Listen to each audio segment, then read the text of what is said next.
Hello, welcome back to my channel. Today's video is going to be part 2 of my Orthodox Jewish college series. I was filming this video assuming that it would just be one part, and then it just got really long. So I decided to split it into 2 parts, and I think there is a really nice clear demarcation of the 2 parts.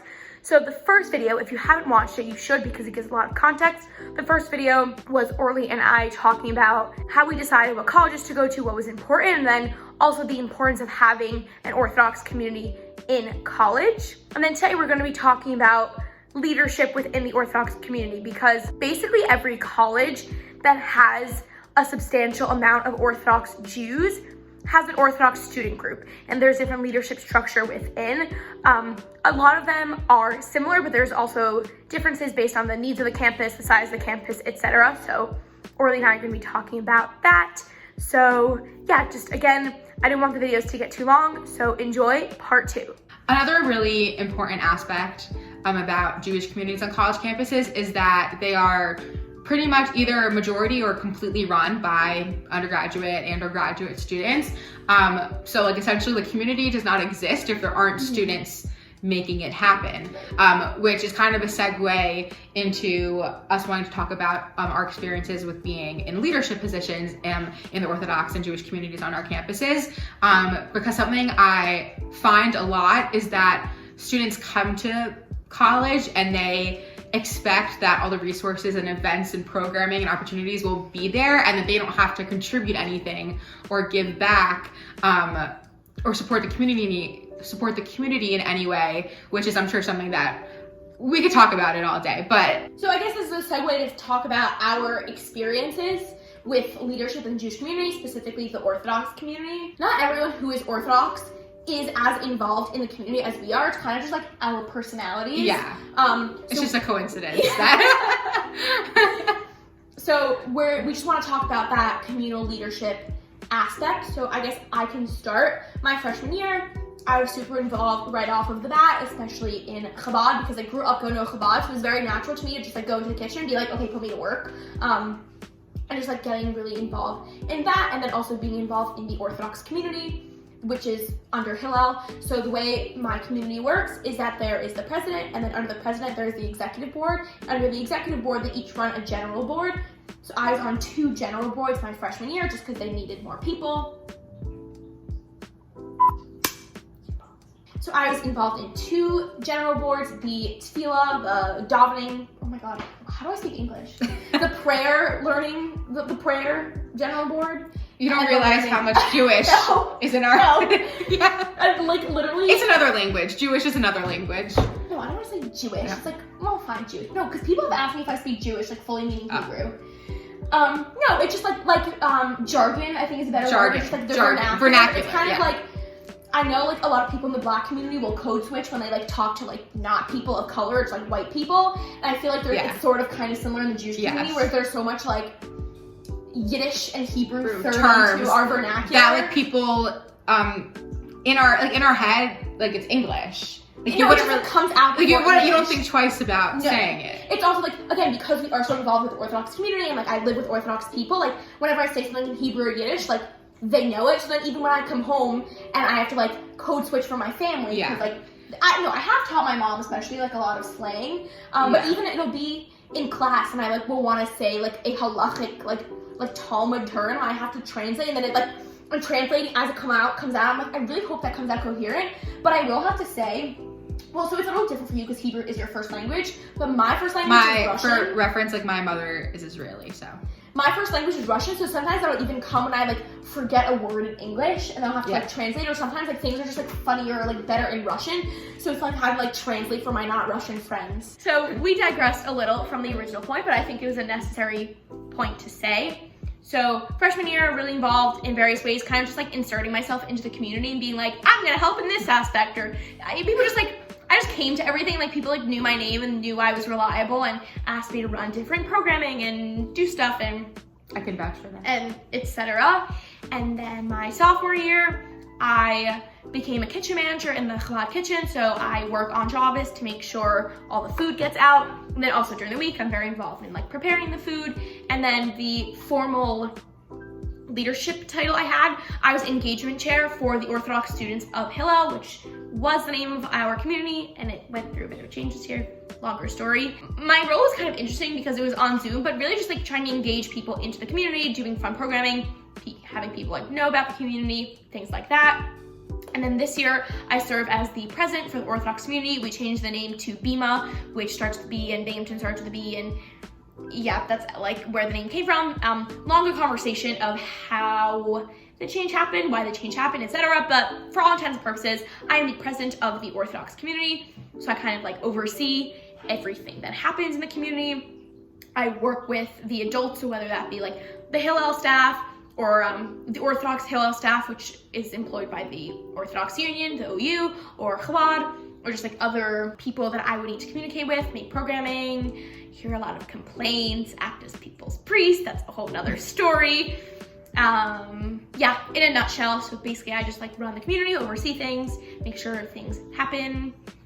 Things as in like programming or prayer services, etc. Everything. Feels like it sometimes. So the way I got involved in Orthodox student leadership is that in high school, I've always been passionate about leadership, specifically Jewish leadership.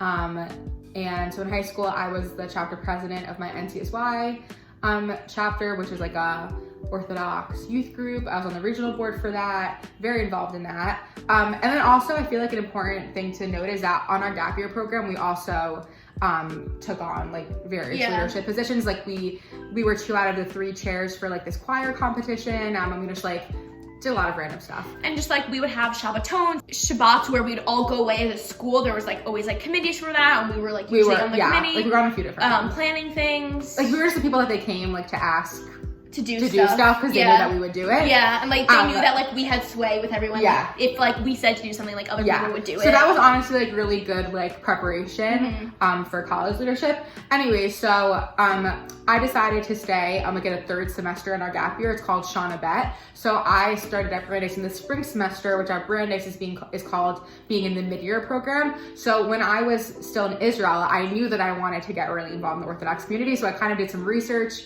beforehand. I like spoke to some of like the Jewish professionals on campus, asking how to get involved, and one of them told me that the Brandeis Orthodox organization, that's our Orthodox community, BOO for short, so I'm just gonna refer to it as BOO from here on out, on the BOO board, every year they have 2 freshman representatives each semester to kind of like be like a connecting point between the freshman class and the rest of the Orthodox community, and help like plan a first year event, help with engagement and recruitment. So I was fortunate to be the mid-year representative my freshman year, one of the 2.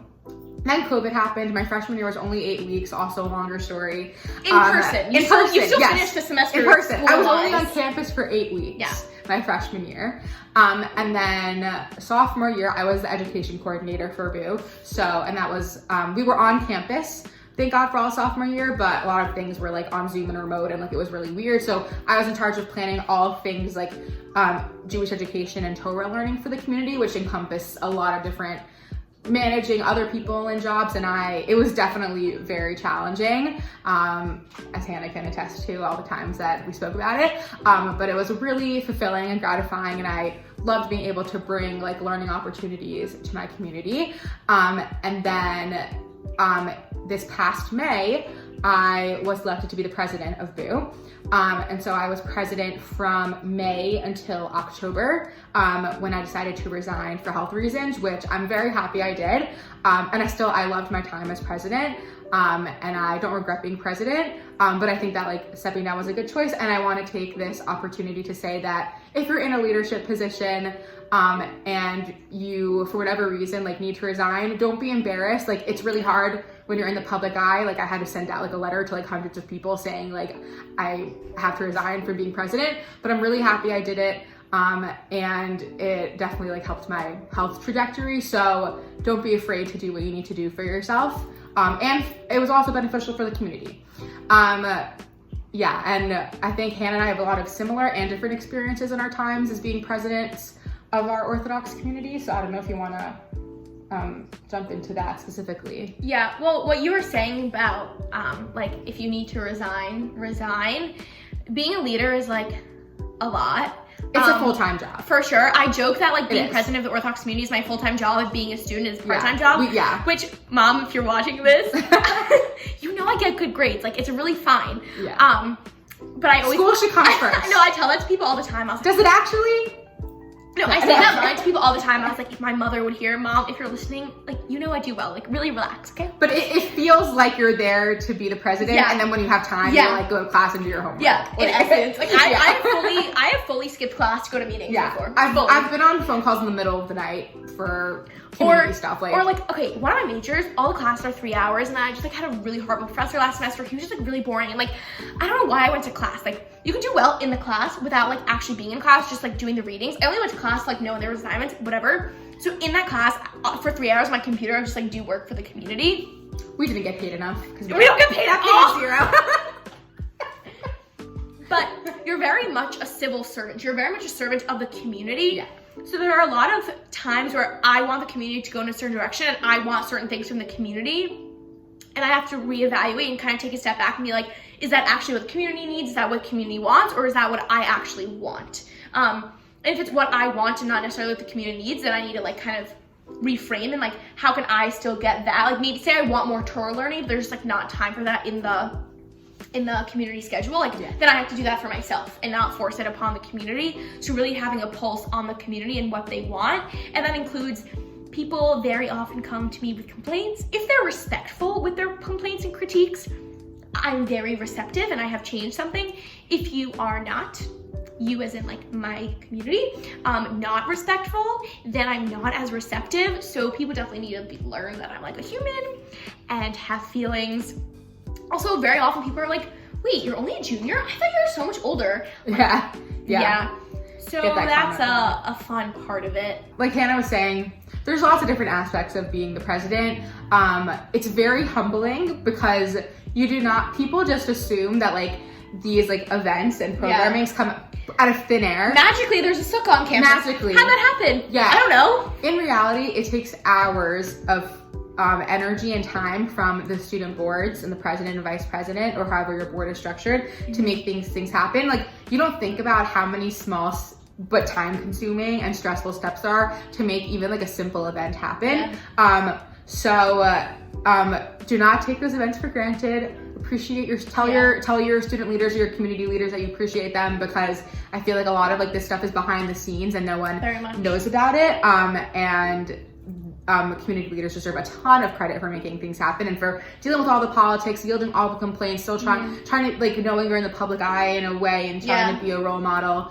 And another thing that I'll say is going back to a point you were making before about one of the really important things you need to do is try and synthesize your values and your vision and what you think is the best thing to do in any given circumstance with the reality of where your community's at and what your community members need. And all your community members need different things, and there are people who feel very strongly about one issue in like opposite directions.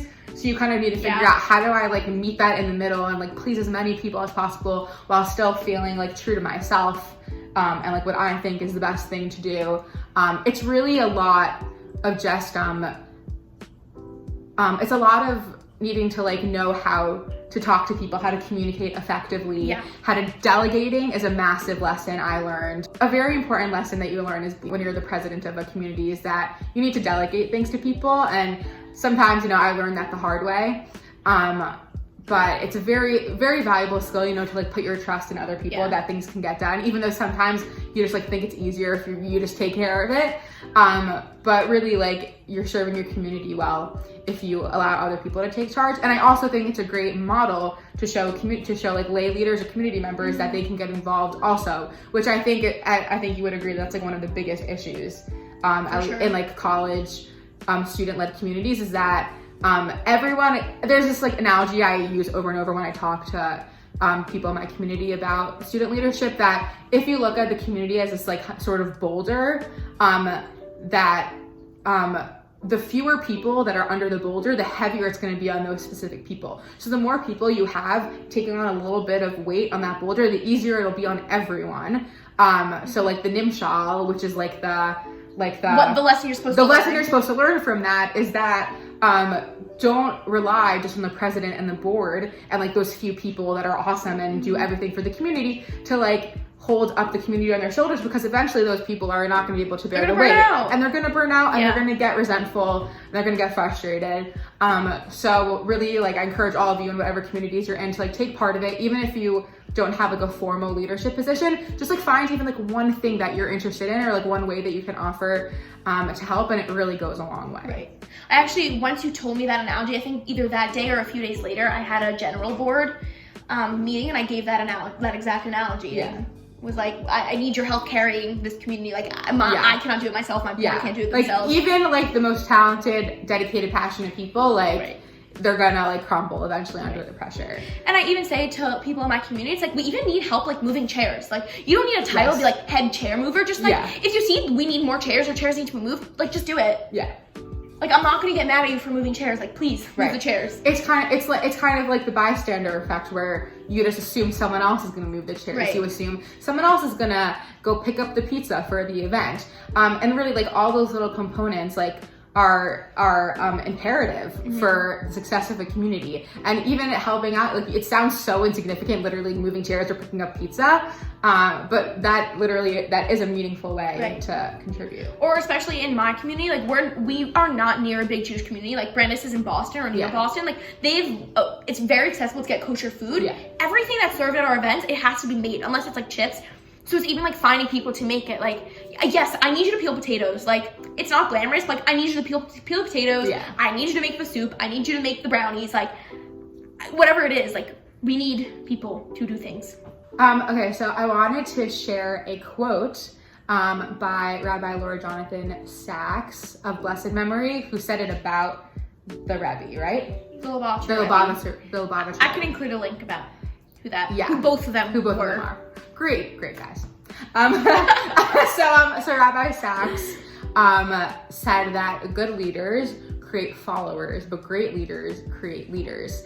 And that quote is like a very big part of my like leadership philosophy, because it's one thing to be able to get people to come to events, but it's another thing entirely to want to inspire and motivate people to want to run those events once you're gone. Because part of being a leader is thinking about like what's going to happen the next year when you're not on the board anymore, or when you graduate. A really good mark of if you like were an effective leader is like, can the community hold itself together and continue being strong even when you're not there? Like the community should not be reliant on those one or two or three people who, one thing to get people to come to events, right? And it's another thing entirely to get people to want to lead those events yourself. And the mark of an effective leader, like in my opinion, is that the community is still successful in like running on that like course once you're not there anymore. And like when I met with my board to tell them that I was resigning, and like at the last board meeting I went to, like I mentioned this quote, and I just spoke about like how that's a really important thing to keep at the forefront of your mind, that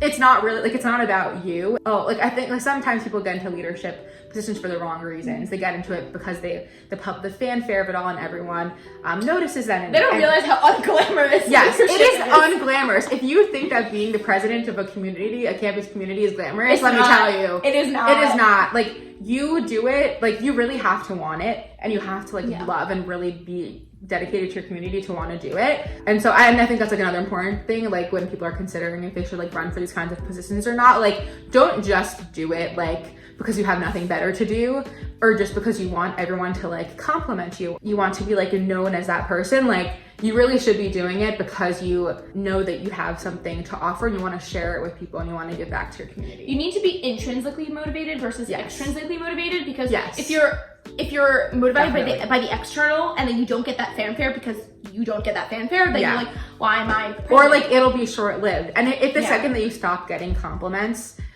you no longer like have that fuel to keep going, that's a really strong indicator that like you might need to like do some self-reflection, I think. Yep. Yeah. A college campus has a 25% turnaround every year, right? The senior class leaves and the freshman class comes in. And something that you can work on is creating the culture. Yeah. Of making the culture of the community to be helpful and to help out and to step up. Which, change the culture does not take a year, like a semester or a year. It takes time. Yeah. But setting the foundation to create that culture, that is a good legacy. Yeah. And but these things are so much easier said than done. Oh, yeah. Like when I was running for president and like when I was making my platform and stuff, I'm a very idyllic, optimistic person.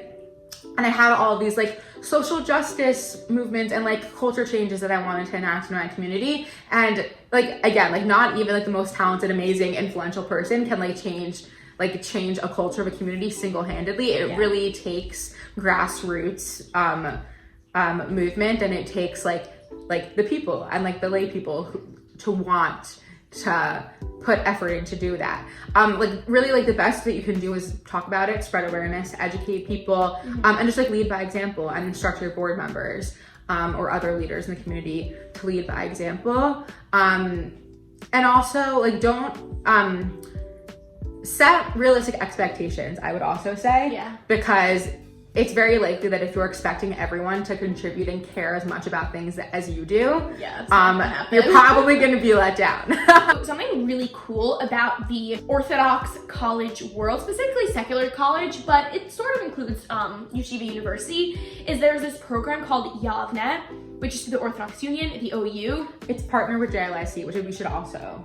Oh, explain what that is. So JLIC stands for the Jewish Learning Initiative on Campus, I think, or something very similar to that. No, I think that's what it is. Where essentially they send like a rabbinic couple to different campuses that have Orthodox communities, both big and small, and they're kind of there to help like lead the community, answer like Jewish law related questions, and be educators, teach classes, and also just like help run events, and also to kind of just be like the mom and dad of the community in a way. Like there's like, you're kind of missing that like adult role model presence that like you kind of have up until your college career, and they're kind of just like there to like be like, oh, like welcome home that you can like go to and just like have a relationship with them, and it's really special. So Yavnet, which Hannah will explain more, it's partnered with this initiative under the OU. So Yavnet kind of creates a network of student leaders and also gives you resources to do programming. So on a college, like your individual school level, there are their Yavnet fellows, depending on the school and depending on the size of the Orthodox community, is how many fellows there are. So Binghamton has a lot, other schools may only have a few. And it gives you a network within your community of people who are really committed to community building, and it also gives you resources as in like money to do certain events. So I've done something for Purim, I did a suicide prevention training, and I used a Yavnet money and used their logo and made it under Yavnet. I did a dreidel tournament for Hanukkah, things like that. So that's like on my individual campus, and Orly's campus has also used Yavnet money for things. Yeah, a couple events that I've done. We were both in our second year of the fellowship program. So last year, I did like a 12-hour learn-a-thon in memory of Rabbi Sachs, the rabbi that I was talking about. We did like little like care packages for like final season. We did little like before holidays, we would like give out candy and like give out like little sticky notes to like write like little like messages to your friends before the holidays. Kind of just like things like that to like, it's pretty much like Yavnet is there to give you like the connections and money to create any event that you think like will benefit your community that's not already like put in place. Right. And it could also be like hosting a Shabbat meal that if you don't want to pay for, but you still want to have people over. So like I had like 17 freshman girls over a Shabbat meal. I cannot pay for that. And like, yeah, I could have asked them to pay for part of it, and I'm sure they would have. It was just like nice. It was like, no, it's okay. Like Yavnet has it covered. Yeah, like we brought Zusha, which is a great Jewish band. Like Yavnet helped us bring them to Brandeis last year, and that was really cool. Yeah. So that's the individual college level. Then there's also like networks. So there are Sabbatoni, which are like weekend retreats that fall out over Shabbat, where you can meet other people, like other college Orthodox leaders. People who get it. Yeah, people who get it. And then there's also just like programming within that. So there can be different workshops on various things that I'm trying to remember. Like I gave a workshop about like formal leadership, and there's written workshops about like informal leadership, just like people that get it. Yeah. And then there's also like sub communities within that. So we are part of the OCC, Orthodox Campus Coalition. So we have a group chat with the other presidents of the Orthodox groups on campus. so we can ask questions, like, again, people that get it. Yeah, and also just like share ideas. Right. Or like if someone's like, hey, like, have you ever dealt with this situation or similar situation, like how would you approach it? Right. And it gives you like a network of people that you know on other campuses. So like if you want to go to another campus for Shabbat and you don't necessarily know who to stay with, you can stay with them and see what other campuses are like on Shabbat, or just, again, people to ask questions to, and like really people who get it and who care, and just like also just like those weekends are like really nice because like now I have a lot of friends from this program, so it's like a reunion of my friends, and again, like people who get it, like usually there's some things that you say and they're like, yeah, I know, you don't have to explain yourself because they just know. And also it's just like it's a great way to like hear about what's happening on other campuses and see if like that might be a good fit for you. Like an example is how like you guys started doing first year representatives on your board, right? Because I had shared that with Hannah. So like copying is a sincere form of flattery, and like really like as like all the presidents, like we can like all share the wealth of our experiences and our events and try to help the other communities grow. Yeah, it's also just like really cool what people are seeing it's really cool seeing what other people are doing on other campuses, and like I'll follow their Instagrams and I'll like comment and be like, go you, like that's such a great event. I'm like, yeah, Orly, you're rocking it. Or just like other things. Like, oh, like I would have never thought to do that. Like that's so smart. Right. Like, yeah, because sometimes it's like hard to come up, like, you know, like you do like the same events over and over. And I think that's like actually a massive positive thing that came out of COVID, was that it forced us to kind of like stop like the almost like robotic cycle of like, oh, this month we do this kind of event, and that holiday we do that event, and kind of it helped us like bring a new life to our like programming and stuff. Which Yavnet also does. So we're in a different position. We got a little bit distracted. It was many hours later. Many hours later. We had a really yummy dinner. Thank you so much for watching this video. We hope that it was insightful or helpful or just interesting. I don't know if you have any closing remarks. Thanks for having me on your channel. And if you have any questions for either of us, please feel free to comment. Hannah will relay any messages to me, and I'd be happy to answer anything. Yes. Bye.